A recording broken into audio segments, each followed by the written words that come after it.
So, a big welcome for Paul Stewart and David Tenenbaum.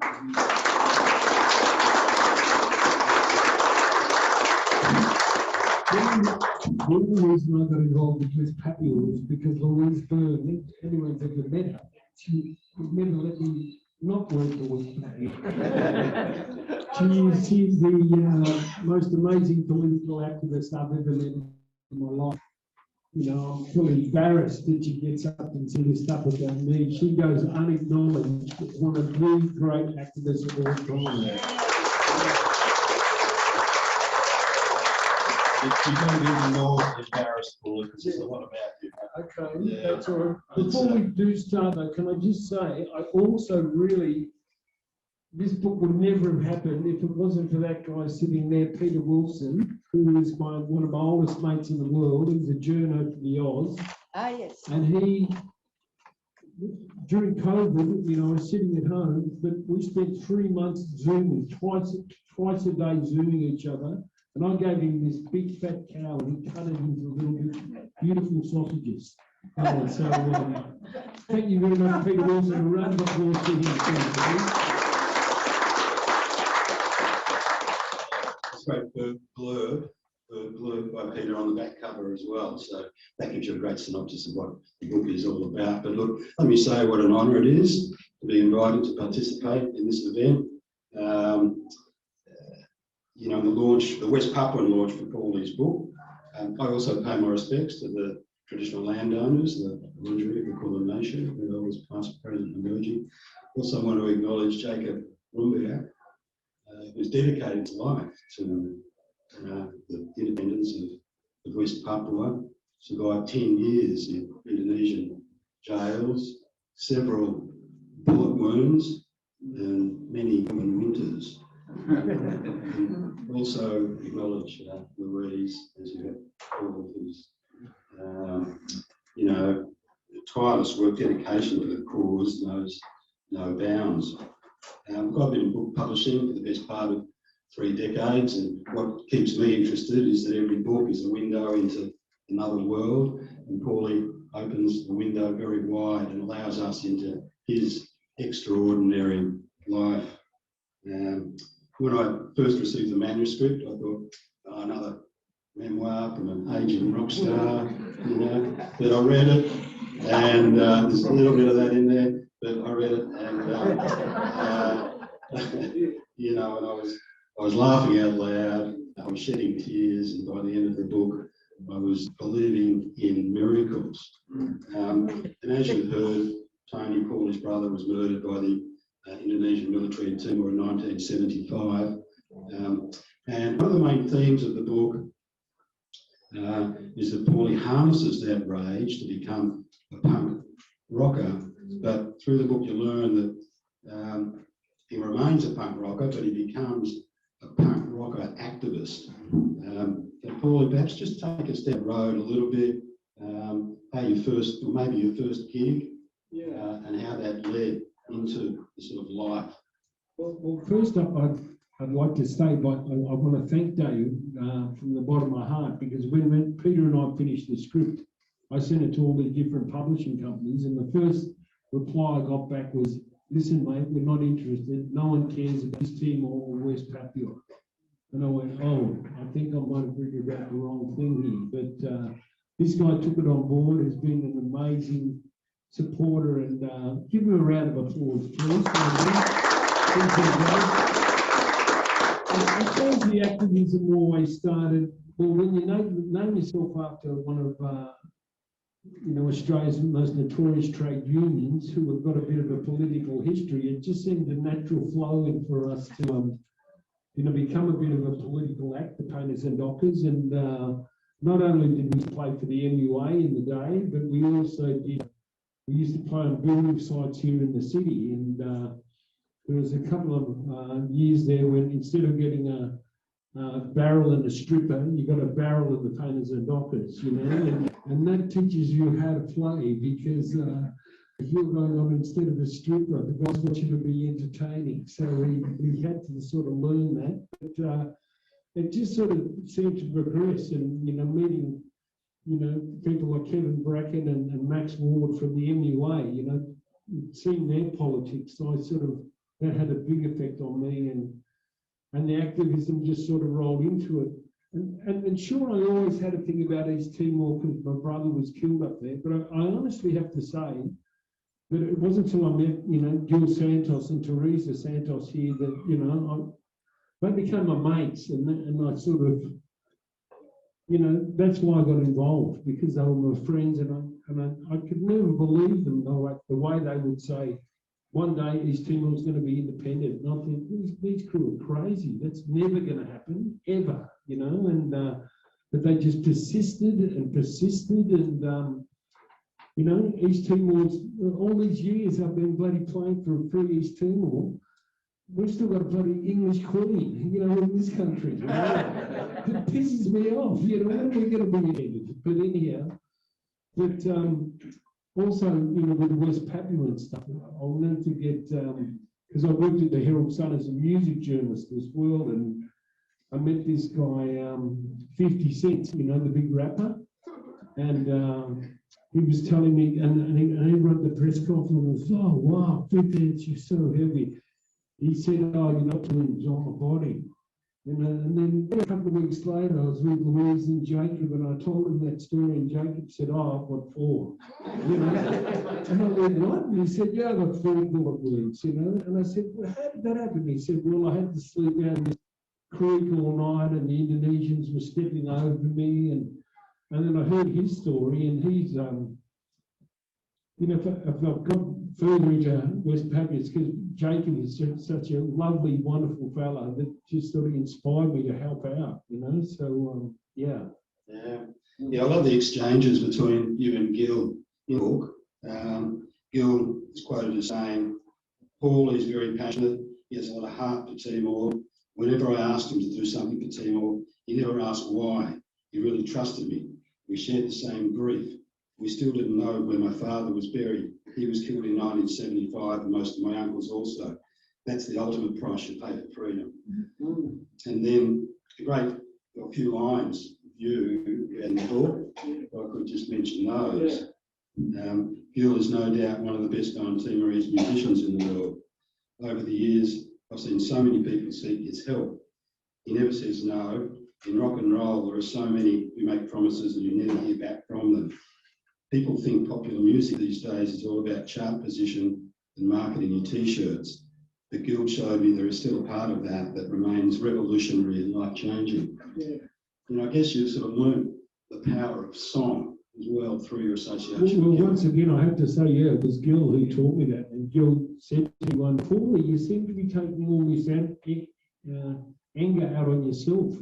Just chill out a bit. And he said, guitars are just as effective as guns when it comes to revolution. And I looked at him and went, wow, that's an amazing thing to say. And he's proved me right, because we laugh because we've done gigs for the communists in the Jesuits here in Melbourne, the capitalists at the bank just up the road here, the anarchists in Sydney at one of their collectives. We have just played all around the world. In Brazil, we went over and did some gigs there, and as long as Gil's by my side, I can do anything. No worries, He props me up, and plus he's a musician. I'm just this wanker that sort of screams into a microphone. He's the little brains. Yeah. And you were there on Independence Day in Dili. Yeah, wow, that was an incredible moment, to go up there with, Gil and all the other crew in the Dili All-Stars, and to finally have their country independent after all these years, was amazing. And actually, there was a big independence concert. I can remember the Portuguese had their own enclosure backstage, and it was full of like all the best alcohol and liquor and food, and they said, oh no, this is Portuguese. And it's the only time I've ever seen Gil lose it, and he walked over and he said, listen, we just got our independence. You think you're stopping us from coming in here? This is our country. So we hit their tent, and I think me and Gil drank the whole the rider alone, and I do have to really do a shout out to his mum, Berta Santos, who is sort of like my terrorist mum, who looked after me so many times I've gone to Timor. Berta's gone, look after Paulie, put him, just lie down there, Paulie, and you'll be right. She's fed me and one of the greatest cooks of all time, and I love it dearly. Yeah. Yeah.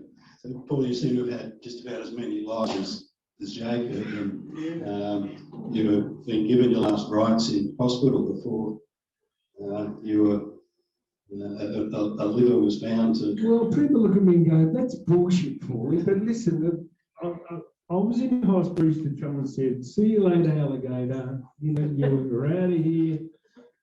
I woke up at the end of my bed. There was this little nun, you know, and I was so sick for 10 minutes. I was talking to her till I realised she was dark skinned. I said, "Where are you from, sister?" And she said, "Oh, this little country called Timor-Leste." And I said, "Is that some kind of a joke? You know, is this funniest home videos or something?" And she said, "No." And I said, "Oh, you know, my brother was one of the Ballabo Five.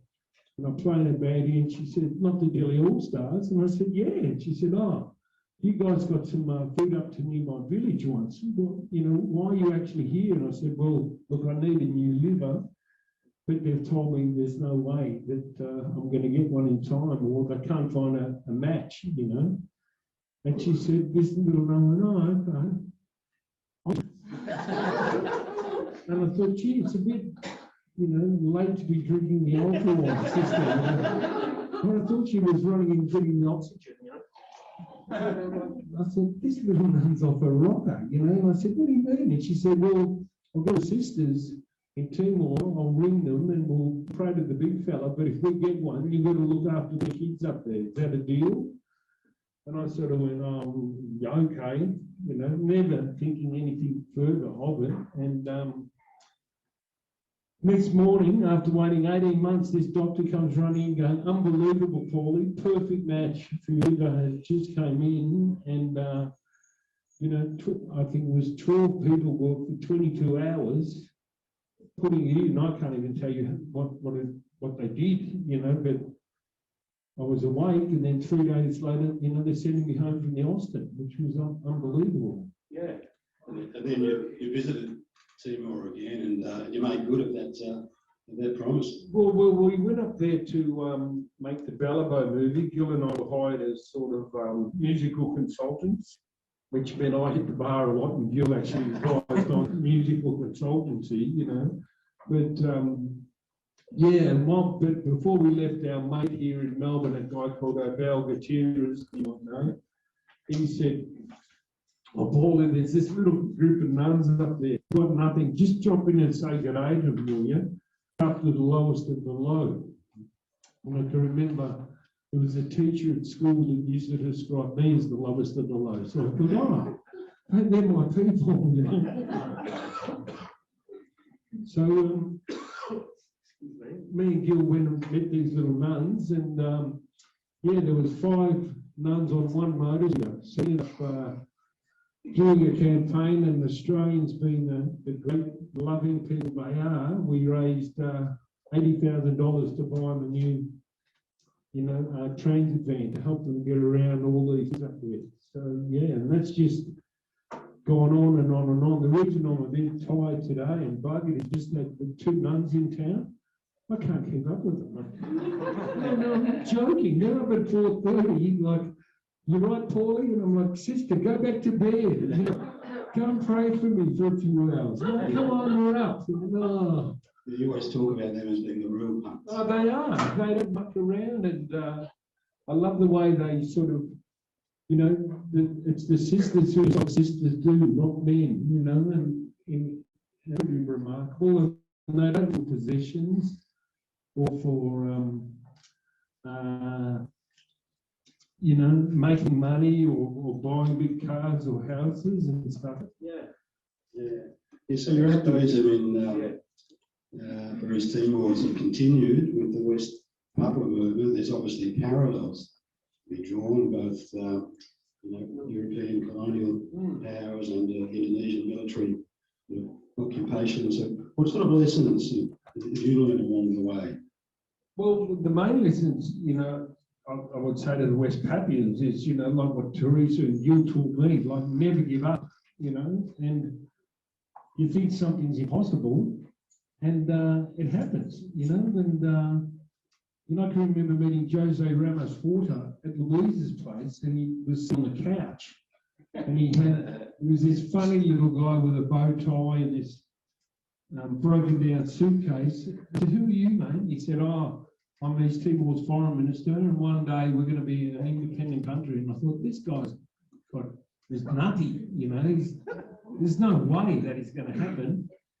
And sure enough, look at him now, Mr. President. I love that, and incredible. So yeah, to the West Papuans, I say don't give up. And I mean, I look around the room today, some amazing people are here supporting West Papua today. So thank you all for coming to support the West Papuans, because they need our help. And there's so much about West Papua I'm discovering all the time. Like what Jake, you were telling me the other day that your ancestors were all Jewish people from Spain. Like that flipped me out. I didn't know there was that connection through there. And yeah, it's an incredible place. But you yourself have spent time up in Papua New Guinea, so you know that sort of feel that. Yeah, I lived in PNG for 11 years. Gets a lot of bad press, but the people there are just incredibly generous, hospitable. It's just like a second home. So I do now feel a real natural empathy for West Papua. But Paulie, look, I really want to thank you for writing your book and sharing your story, and it really shows that through generosity of spirit, each of us as individuals can really make a change and make a difference. And on that note, as a publisher, I can't look spooking the book. It's not out here. But proceeds are going to West Papua movement. Great Christmas gift idea. It's really one of the most, or the most entertaining and moving memoir that I've published, and I can highly recommend it to you. Yo.